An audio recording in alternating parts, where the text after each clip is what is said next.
Hi everyone, my name is Jocelyn Ayala. I'm an artist, but most importantly, I am the ArtBridge Outreach Program Coordinator for the Daw Center for the Arts. The Daw Center for the Arts is our local community arts and culture center here in downtown Pomona.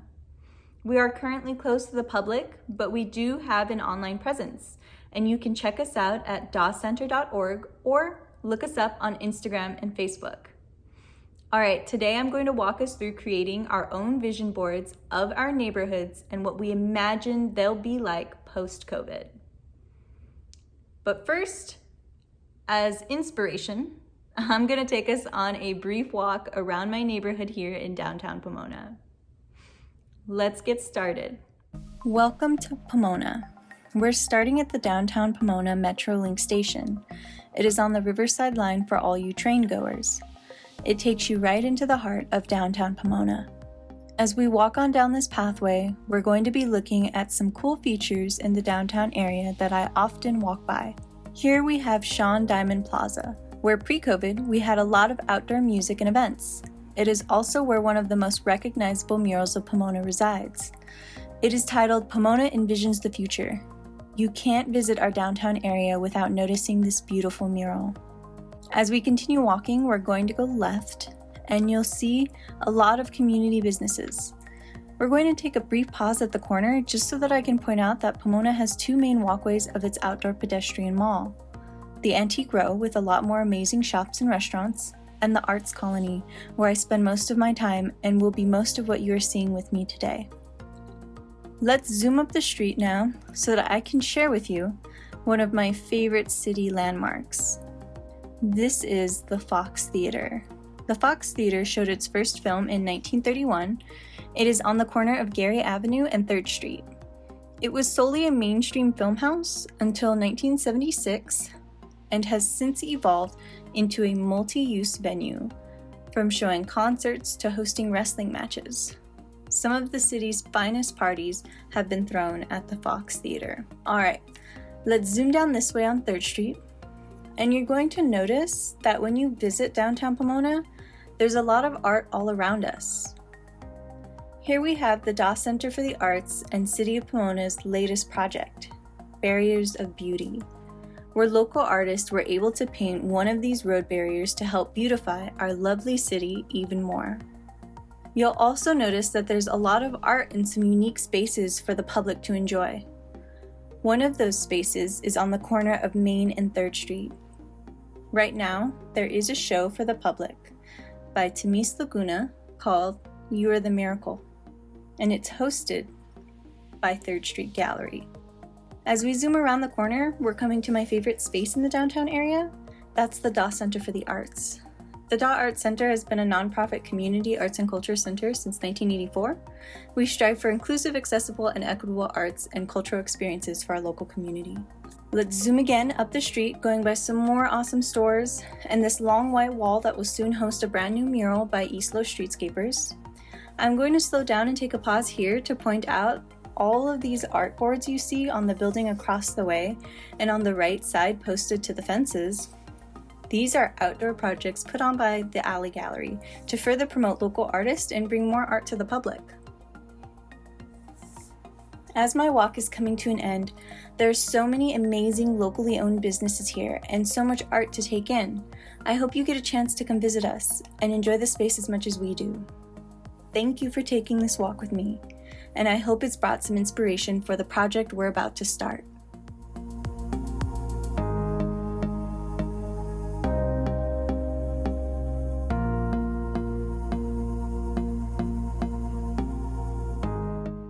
Welcome to my art station. As we're getting ready to create, go ahead and grab a piece of paper and any art supplies that you have around your house. I have here a pencil, eraser, markers, crayons, watercolors, a cup of water, and a napkin. Before we get started, take a moment to visualize your neighborhood and what it looks like.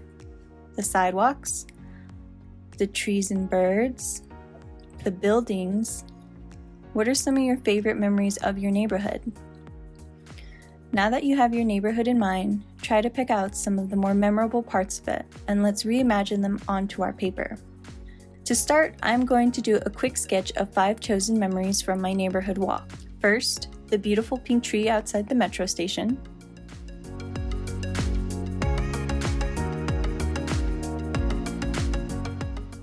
Second, a car from the DAW Art Center sign.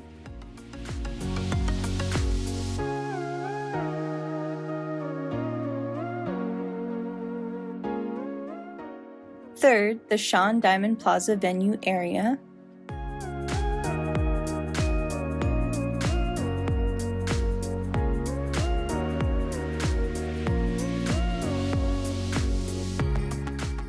Definitely take your time sketching out your memories or future memories you hope to make in your neighborhood.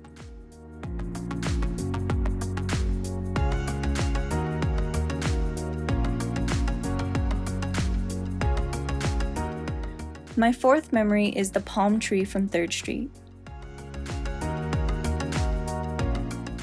And fifth and finally, a face mask. When your sketch is finished, it's time to color. First, I'll start with my pink tree, using a brown marker to outline the trunk of it. I always found that markers are great for creating bold lines, making a simple tree pop out more.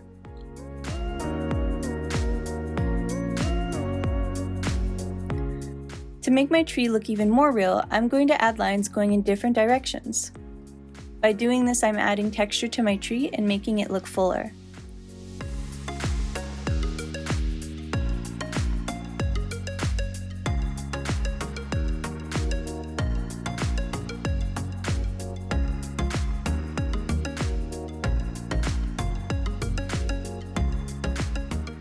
This technique is actually called hatching. Hatching is when you use parallel lines to create the visual effect of depth and shading.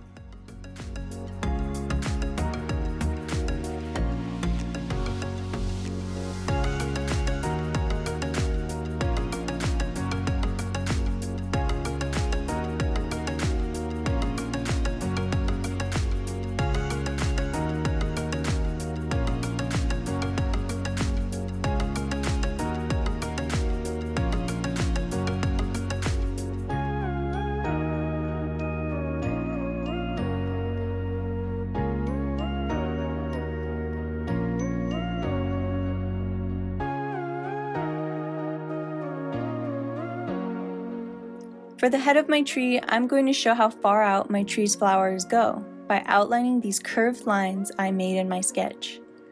This way my tree looks more like it's in motion, like my tree is blowing in the wind. And of course, I'll outline my sprinkled flower petals as well. This way there's some details in the tree to indicate the pinkness of my tree's flowers in bloom. Plus, it's a bit easier than having to do like 1,000 small flowers everywhere.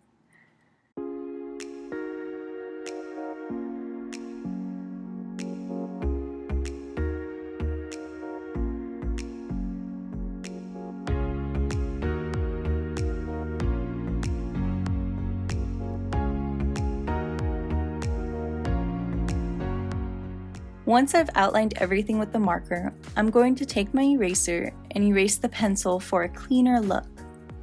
Doing this helps me see my lines more clearly, and don't worry if you've sketched too darkly. Try your best, and then remember more color will be added to cover up any leftovers.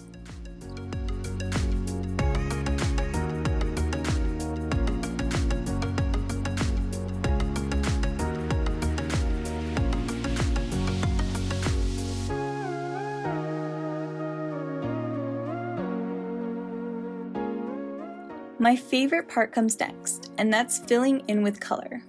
For the most part, I'm going to color in the tree bark with my brown crayon.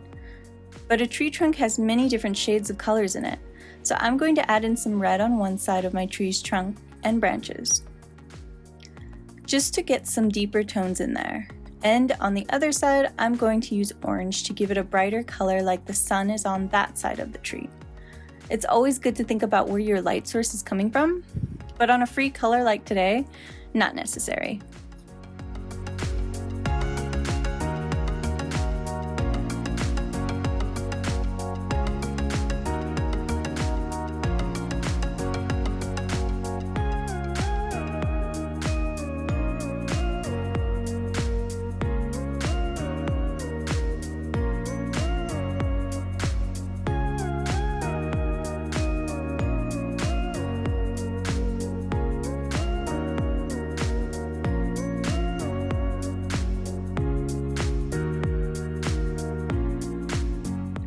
When it comes to my tree's head, I'm going to color it in pink and violet. First, I'll fill in the petals of the flowers that are spread throughout, switching between pink and violet ones. Then I'll color the entire head in pink. This would just give me a good base color to show that the entire head of my tree is filled with pink flowers. Then I'll take my violet and start adding curved lines throughout, just to give my trees this swaying in the wind feels. Sometimes when we're creating, it's not just about how something looks, but about the feeling we want to relay. It was a beautiful day, and I want to show that with the colors I'm choosing and the ways I'm coloring. Also, there are so many ways that you can make a tree, and I just want to give you some ideas of how to go about creating.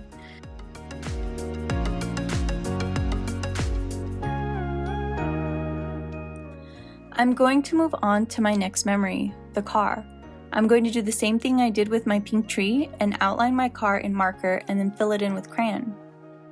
Although this way of coloring isn't always the most exciting, I will say that when I was younger, I always outlined any work I created, and thanks to all that practice, I became really great at lining.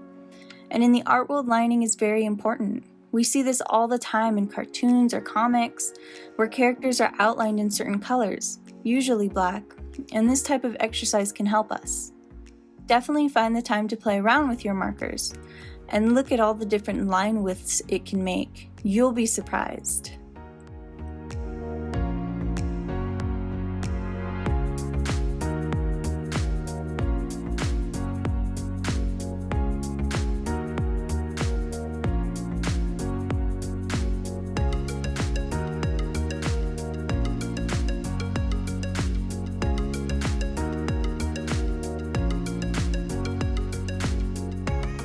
Now that that's colored in, I can go to my palm tree. And yes, I am going to line it with marker, but this time I'm going to add a secret ingredient into our coloring. My markers are water-based. Most markers are nowadays, and because they're water-based, they can be manipulated by varying amounts of water. By adding a bit of water on my brush, I can pull the color from the marker into the white space of my palm tree.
I'm not using a lot of water, so my paper is drying fairly quickly, and because of that, I can layer more colors on top. So I'm going to add in some yellow to brighten up my brown in certain areas. Layering colors is probably my favorite part of coloring. It always allows me to access more colors than I thought I had.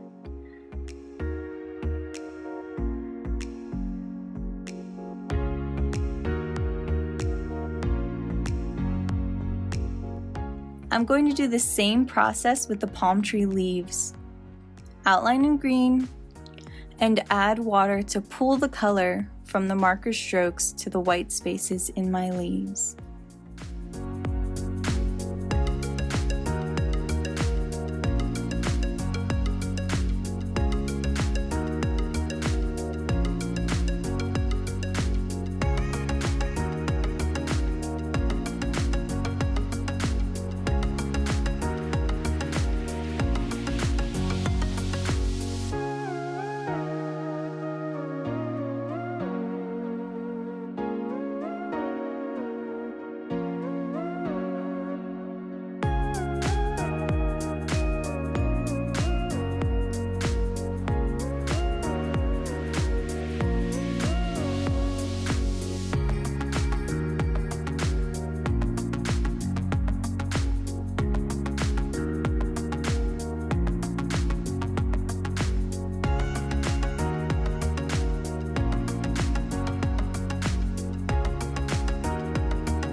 I'm satisfied with my palm tree, but I want to outline it in a bold color so that it stands out more.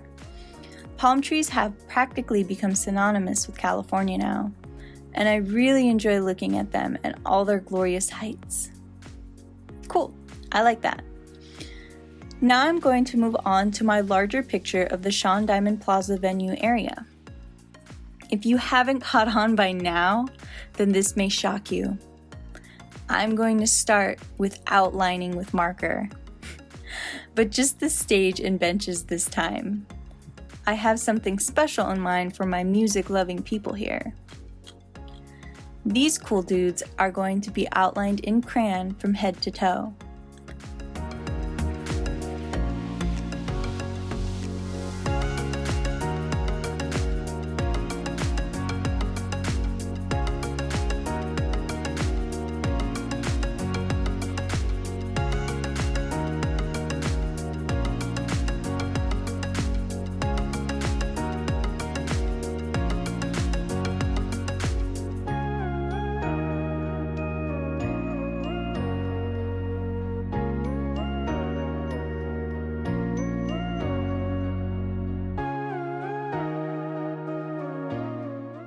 While I'm outlining, I wanted to share that the reason I chose the outdoor venue area was because I miss going to see live music.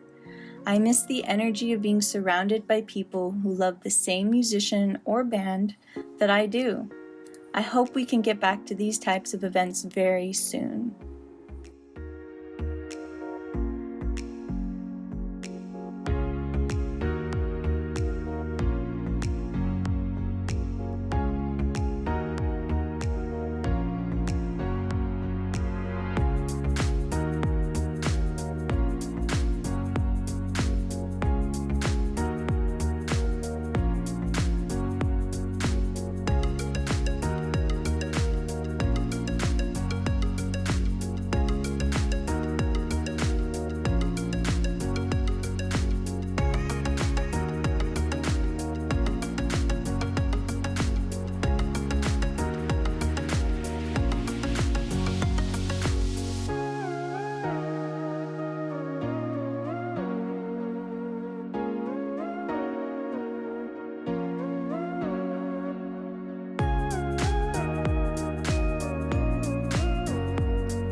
Alright, now that I've outlined my people in crayon, I'm going to erase what pencil lines I can without messing up my crayon. I won't get all of them, but for the most part is what I'm aiming for.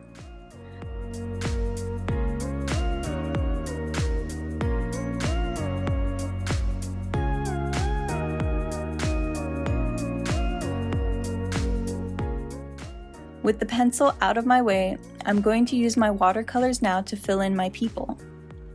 The best part about this is that the crayon will contain my watercolors and their respective spaces. The oil from the crayon blocks the water from crossing into it. This is a great technique to play around with, especially with a white crayon where hidden messages can be revealed.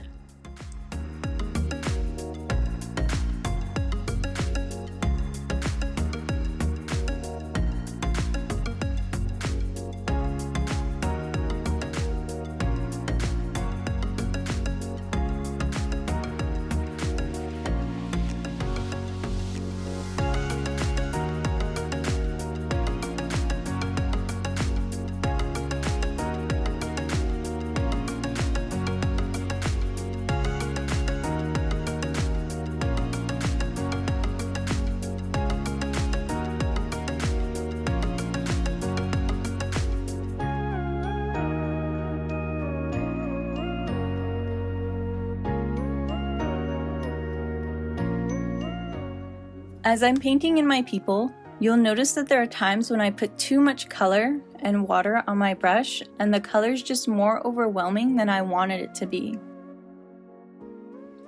In this case, you can dab it with a napkin and take out as much color as you want, or you can pick up the color with your brush and dab your brush on the napkin.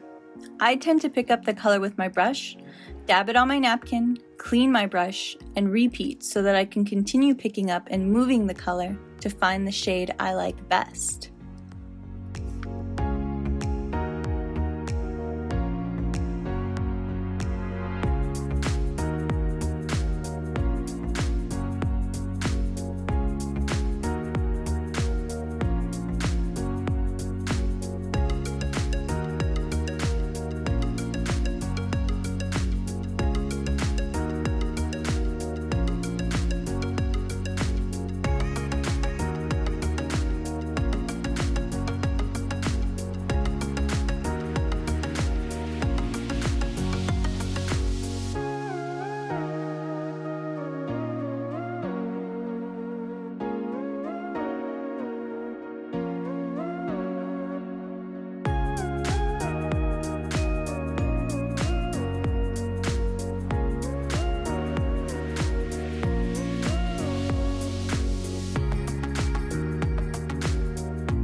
The rest of this cool plaza area, I'm going to do a mix of everything we've done so far.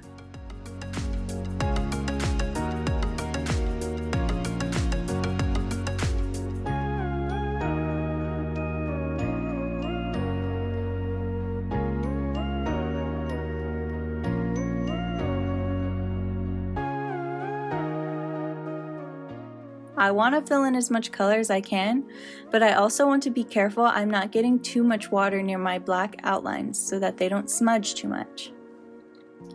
Sweet, I like what I have so far, and now the last item I have here is a mask. I'm going to use only watercolors for this one. I'm going to start out with outlining my mask with one of my favorite colors, orange.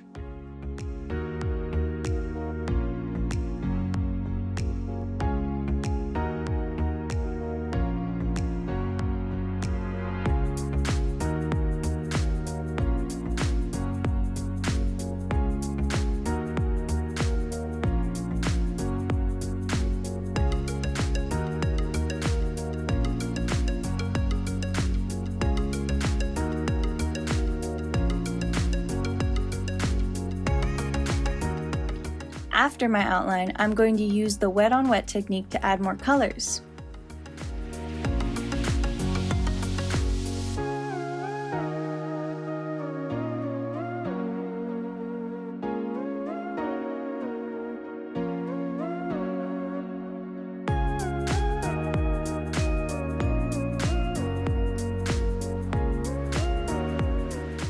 The wet on wet technique means that I'm going to be adding only water to my picture first, and then dipping my brush in paint and placing the color where I put the water. You can see that the color just spreads itself, and I can layer it with other colors too. This is a great way to cover space and add layers of color in a cool way. I wanted this mask to have that tie-dyed look, so I definitely added in multiple colors.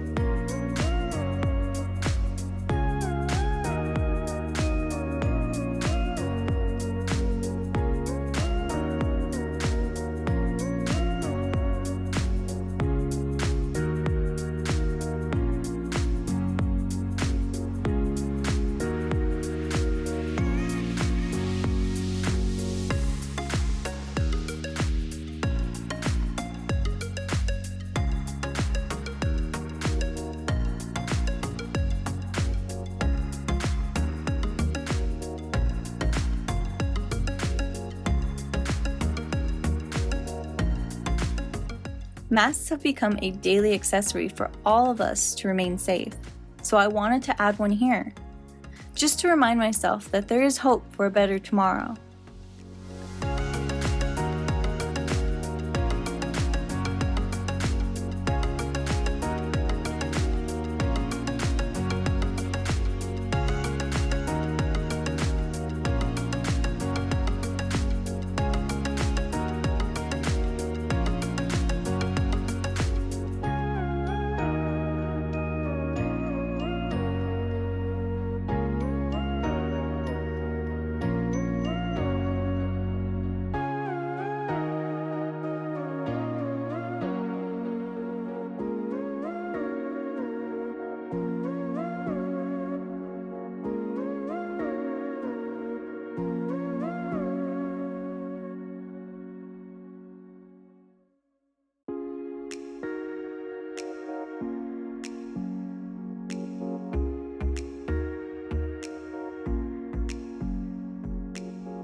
The last part of this mask is adding the straps and the smile.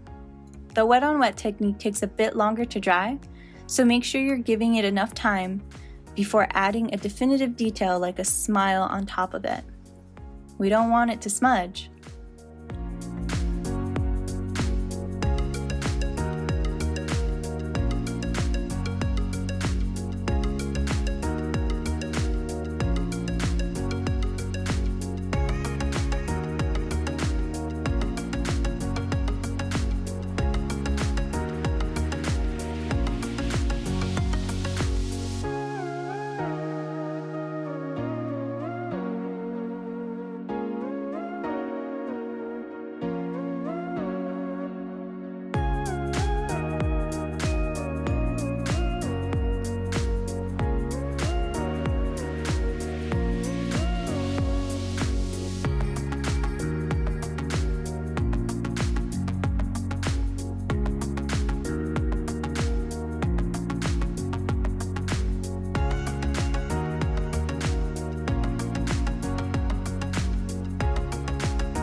Alright, now that all my chosen memories and hopes of my neighborhood have been colored in, I want to fill in all the white spaces of the background with color. I'm going to create some cool crayon starfish-like designs, just because I'm really hopeful about enjoying the beach this summer, and then I'll split the background between blue and green using my watercolors. As I'm doing this, I just want to say thank you for creating with me today. I hope you know that there are spaces out there for you to find your creativity. Whether it's your neighborhood art center like the Doss Center for the Arts, or a city community-oriented org like Grand Park. As an extra thank you, I've created this coloring sheet based on my walk in downtown Pomona. I hope you have enjoyed all the random coloring tips I've shared and that our activity inspires you to think about how your own neighborhood can support your creativity.